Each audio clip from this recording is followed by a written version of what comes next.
Hello मेरे प्यारे दोस्तों, तो स्वागत है आपका हमारे YouTube channel DSR study point में। तो बच्चों, आज हम क्लास 11th का सोशियोलॉजी का सिर्फ सेकंड चैप्टर है जिसका नाम है समाज शास्त्र में प्रयुक्त शब्दावली, संकल्पनाएं एवं उनका प्रयोग। ये आइए वीडियो को शुरू करते हैं। तो पहला बात करते हैं बच्चों, आखिर सामाजिक समूहों का मतलब क्या होता है। पहले समझ लो बच्चों, समूह का मतलब क्या होता है, जिसमें दो या दो से अधिक व्यक्ति जो होते हैं ना, आपस में बात करते हैं, इकट्ठा होते हैं, है ना, सुख दुख की बातें करते हैं, वो एक तरह से समूह होता है। सामाजिक समूह का मतलब क्या होता है। सामाजिक समूह से हमारा अभिप्राय ऐसे समूह से होता है जो क्या होते हैं, व्यक्तियों के किसी भी ऐसे संग्रह से होता है जो बच्चों आपस में एक दूसरे के साथ सामाजिक संबंध रखते हैं, आपस में जुड़े होते हैं, उन्हें हम सामाजिक समूह कहते हैं। अब बात करते हैं आखिर सामाजिक समूहों की विशेषताएं क्या होती हैं। तो पहला तो याद रखिएगा बच्चों, इसमें दो या दो से अधिक व्यक्ति हमेशा होते हैं, ठीक है ना। दूसरा क्या है, इसमें जो व्यक्ति होते हैं सामान्य या तो उनका स्वार्थ होता है, कोई ना कोई उद्देश्य होता है, इस समाज के प्रति या लोगों के प्रति वो किस तरीके से दृष्टिकोण रखते हैं उनके बारे में होता है। और सामाजिक समूह की विशेषता क्या होती है बच्चों, ये अप्रत्यक्ष और प्रत्यक्ष दोनों संबंधों से क्या होते हैं, जुड़े होते हैं। जैसे जो हमारे रिश्तेदार होते हैं ना, ठीक है, तो वो भी एक सामाजिक समूह का ही तो पार्ट है, ठीक है। परिवार के सदस्य है ना, तो परिवार के सदस्य हम प्रत्यक्ष रूप से जुड़े पड़े हैं और अन्य समाजों से हम अप्रत्यक्ष रूप से जुड़े पड़े हैं ना। समूह में क्या होता है बच्चों, कार्यों का विभाजन होता है, यानी हर व्यक्ति के अलग अलग व्यवसाय होते हैं, अलग अलग काम होता है, एक जैसा काम नहीं होता। अब बात करते हैं, एक सामाजिक समूह होता है, एक अर्ध सामाजिक समूह होता है, दोनों में अंतर क्या होता है। अगर बात करें सामाजिक समूह के सदस्यों में क्या होता है बच्चों, आपसी संबंध पाए जाते हैं, है ना। इसे सामाजिक समूह में क्या होता है, व्यक्तियों में एकता नहीं होती, समूह ही के सदस्य क्या करते हैं, आपस में समूह संबंध क्या होते बना लेते हैं। जैसे आपने कई बार समाजों में हम चाची कह लेते किसी को, होता है कि नहीं होता, ठीक है, ये चाचा कह लेते, लेकिन उनका हमारा कोई संबंध नहीं होता, लेकिन कहने के लिए ऐसे कहते हैं ना, तो वो भी सामाजिक समूह का ही क्या होता है बच्चों, पार्ट होता है।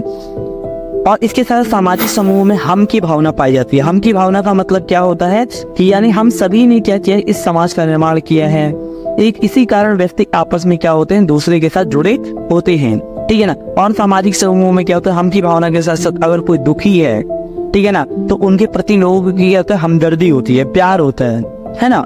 इसके साथ एक होता है तो अर्ध समूह। अब अर्ध समूह का मतलब क्या होता है, इसमें क्या होता है, समायोजन या समुच्चय होता है, जिसमें क्या होता है, संरचना और संगठन की कमी होती है, ठीक है। समुच्चय में क्या होता है बच्चे, सिर्फ लोगों का जमावड़ा होता है, लोग आपस में आके मिल तो जाते हैं लोग, लेकिन वो किसी एक ही समय के लिए मिलते हैं या एक स्थान पर एक ही समय के लिए इकट्ठा होते हैं, जिनका आपस में कोई संबंध नहीं होता, है ना। जैसे कभी हम रेलवे स्टेशन पे जाते हो, तो आप लोग जो रेलवे पे जाते हो या किसी जनरल बोगी में हम बैठते हैं, तो आपने देखा हो बहुत सारे ऐसे लोग मिल जाते हैं, हम रैंडमली बात करने लग जाते हैं उनसे, लेकिन कोई उनसे संबंध थोड़ी ना हमारे रिश्तेदार है, ना हमारे आस पड़ोस में रहते हैं, लेकिन कैसे भी हमारा संबंध बन जाता है। ये तो बस स्टॉप पे भी आपने देखा होगा, इसी प्रकार के संबंध बन जाते हैं।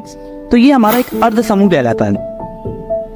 अब बात करते हैं सामाजिक समूह के प्रकार। तो बच्चों, एक अर्थशास्त्री है जिनका नाम है चार्ल्स फूले, उन्होंने क्या किया है, 4 प्रकार मतलब 5 प्रकार दिए हैं। जैसे प्राथमिक समूह, द्वितीयक समूह, दूसरा आता है बच्चों अंतर समूह और बाहरी समूह, तीसरा आता है संदर्भ समूह, चौथा आता है समवयस्क समूह, पांचवा आता है समुदाय और समाज समूह। इस प्रकार से 5 प्रकार के सामाजिक समूहों का वर्णन किया है चार्ल्स फूले। अब बात करते हैं प्राथमिक समूह की विशेषता। तो बच्चे देखो, प्राथमिक समूहों में क्या होता है, ये सबसे हमारा निकटता वाला क्षेत्र होता है ना, निकटता, इसमें पूर्णता और निकटता पाई जाती है, ठीक है। व्यक्ति छोटा और इसके साथ समूह जो छोटा होता है, ठीक है। जैसे परिवार के सदस्य होगा, हमारे आसपास जो भाई बहन होते हैं ना, ठीक है, जो सगे भाई बहन होते हैं या हमारे परिवार के सदस्य होते हैं, वो प्राथमिक समूह के ही हिस्से होते हैं।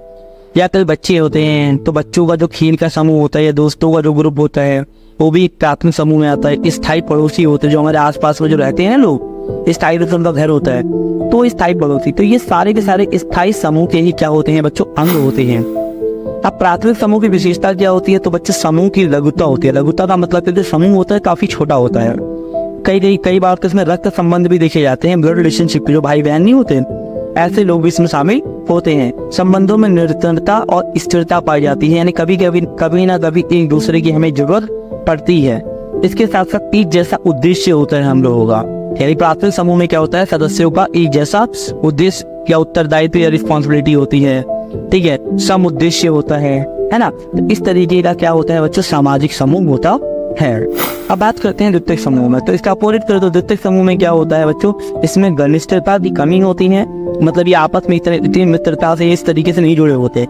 ठीक है, उदाहरण के लिए विभिन्न राजनीतिक दल, जैसे द्वितीयक समूह के मुख्य हिस्से क्या होते हैं, विभिन्न प्रकार के राजनीतिक दल होते हैं। हम जुड़े तो होते हैं लेकिन अप्रत्यक्ष रूप से जुड़े होते हैं, है ना। आर्थिक महासंघ हो गया, ठीक है, एनजीओ हो गए, ये हमारे द्वितीयक समूह के अंतर्गत आते हैं। इसकी विशेषता क्या होती है बच्चों, द्वितीयक समूह का जो आकार होता है ना बहुत ज्यादा बड़ा होता है, ठीक है ना। और द्वितीयक समूह में जो लोग शामिल होते हैं स्वार्थी होते हैं, मतलब किसी न किसी उद्देश्य के लिए या अपने स्वार्थ के लिए क्या करते हैं, पूर्ति के लिए इसमें शामिल होते हैं, ठीक है। और ये अप्रत्यक्ष संबंध होते हैं, हम जानते नहीं, जब जरूरत पड़ती है तभी उनके पास जाते हैं, या उन्हें जब जरूरत होती है तभी वो हमारे पास आते हैं। और इसके अंदर जो उत्तरदायित्व होते हैं ना बच्चों, सीमित होते हैं, रिस्पॉन्सिबिलिटी नहीं होती है ना।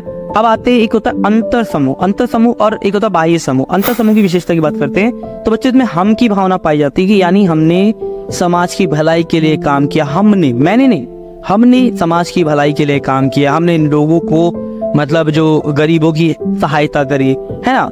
इस प्रकार से हम की भावना पाई जाती है। संबंधों में निकटता होती है, समूह के बीच क्या होता है बच्चों, त्याग होता है, सहानुभूति होती है एक दूसरे के प्रति।